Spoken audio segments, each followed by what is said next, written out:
भक्त तो जो प्रभु से अपनापन करता है तो प्रभु सिर्फ अपनापन देखते हैं, सिर्फ अपनापन।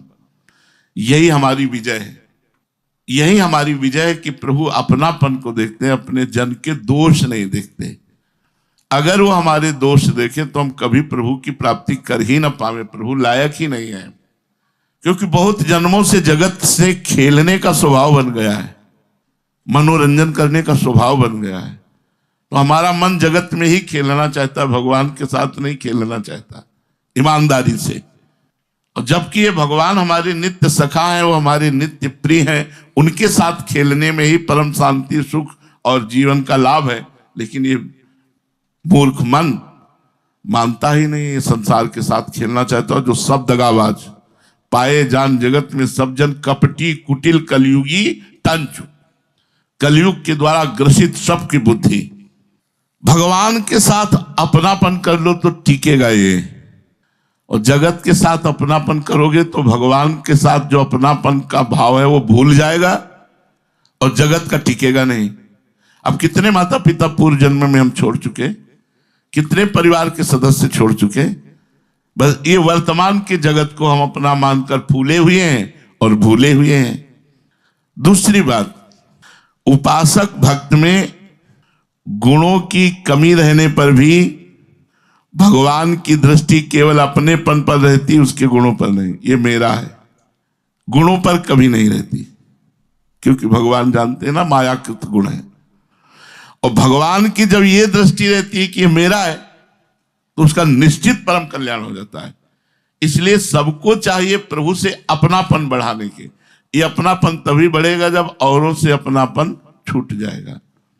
गुरुदेव भगवान एक दृष्टांत सुना रहे थे अपनेपन का कि एक गोपाल की मैया थी वृंदावन में।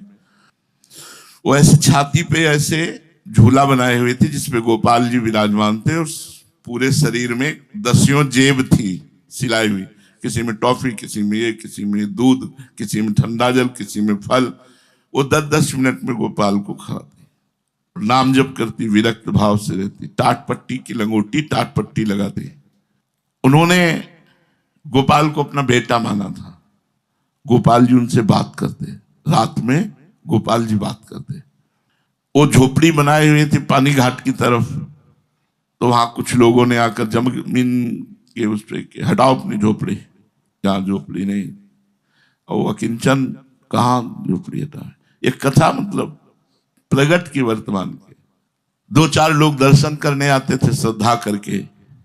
उन्होंने कहा मैया आज उदास क्यों दिखाई देती हो? ये माया जानते हो, कांकर डारी गयो सखी भोर। शांत जल में कंकड़ फेंकना इस माया का कार्य है। ऐसे फेंकना, कंकड़ ऐसे फेंकना, ये माया का कार्य है। कांकर डारी गयो सखी भोर, वो शांत है, कांकर डारी। अब वो कांकर इसलिए डरवाते हैं आपकी स्थिति परिपक्व करने के लिए। जगत में ऐसा कोई तो पैदा ही नहीं हुआ है जो भक्त का बाल बांका कर सके।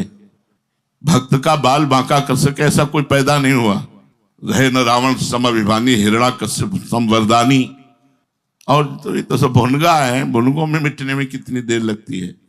माया के सब रचित भुनगा है, काम क्रोध लोभ मोह मद मत्सर, अरे अखिल कोटि ब्रह्मांड नायक के दास हैं।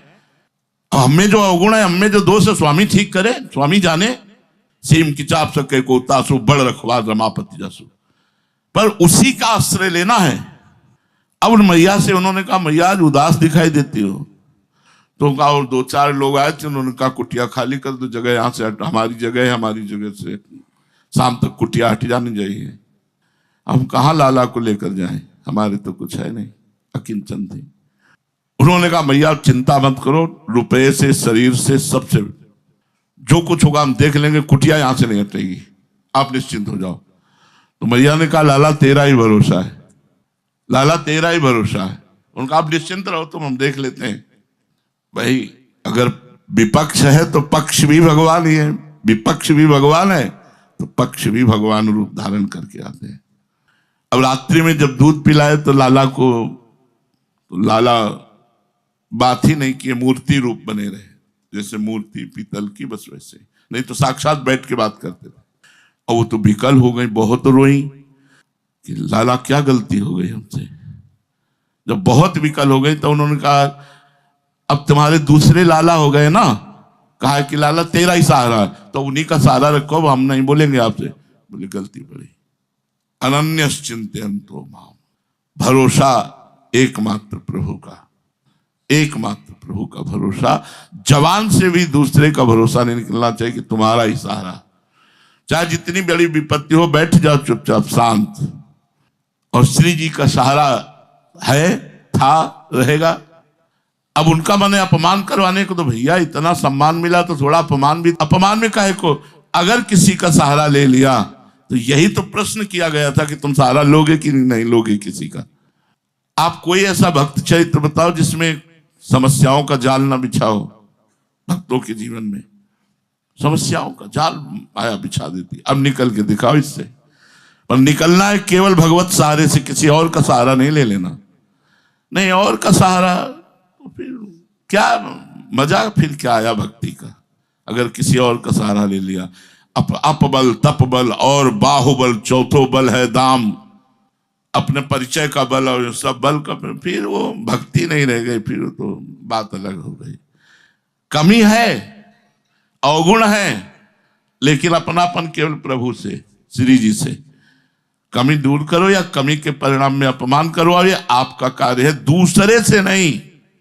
अपनी कमी को दूसरे से ना तो दूर करवाना है और ना दूसरे से बचाव पक्ष रखना है।